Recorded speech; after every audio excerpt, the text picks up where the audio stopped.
गांव के किनारे बसे छोटे से कच्चे घर में रहने वाला किसान रामू अपनी मेहनत के लिए पूरे इलाके में जाना जाता था। सुबह सूरज निकलने से पहले वो खेत में पहुंच जाता और देर शाम तक मिट्टी से सोना उगाने की कोशिश करता। लेकिन उसकी जिंदगी आसान नहीं थी। कई सालों से फसल ठीक नहीं हो रही थी, कर्ज बढ़ता जा रहा था और गांव वाले अक्सर उसका मजाक उड़ाते थे। एक दिन पड़ोसी ने ताना मारते हुए कहा, रामू, इतनी मेहनत करके भी क्या मिला, छोड़ दे खेती, कोई और काम कर ले। रामू मुस्कुराकर बोला, मिट्टी कभी मेहनत का कर्ज नहीं रखती, एक दिन जरूर लौटाती है। रामू के दो बेटे थे, मोहन और सोहन, लेकिन दोनों आलसी थे। उन्हें खेत में काम करना बिल्कुल पसंद नहीं था। एक शाम रामू बहुत बीमार पड़ गया। उसे लगा शायद अब उसका समय ज्यादा नहीं बचा है। उसने दोनों बेटों को अपने पास बुलाया। कमजोर आवाज में उसने कहा, बेटा, मैंने अपने खेत में एक खजाना छुपा रखा है, लेकिन उसकी सही जगह मुझे भी याद नहीं। दोनों बेटों की आंखें चमक उठीं। मोहन उत्साहित होकर बोला, सच में पिताजी, खजाना कहाँ है? रामू हल्की मुस्कान के साथ बोला, बस खेत की मिट्टी के नीचे कहीं, उसे ढूंढना पड़ेगा। कुछ दिनों बाद रामू इस दुनिया को छोड़ गया। अब दोनों भाइयों के दिमाग में बस एक ही बात थी, खजाना।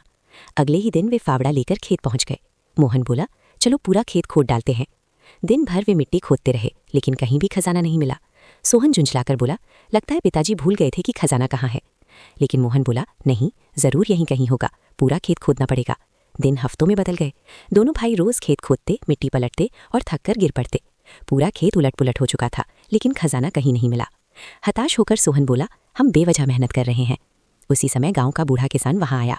उसने खेत की हालत देखी और बोला, तुमने तो पूरा खेत जोत दिया है, अब इसमें बीज बो दो, देखना मिट्टी तुम्हें खाली हाथ नहीं लौटाएगी।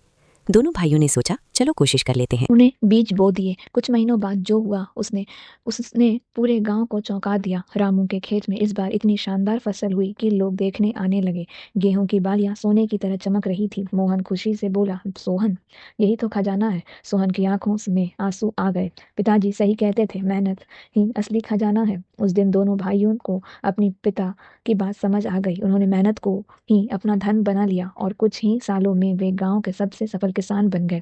इस कहानी से हमें ये सीख मिलती है कि मेहनत से बड़ी कोई दौलत नहीं होती। जो इंसान ईमानदारी से मेहनत करता है, उसके जीवन में सफलता और खुशियाँ खुद चलकर आती है। धन्यवाद। कैसी लगी आपको? आज की कहानी जरूर बताएं।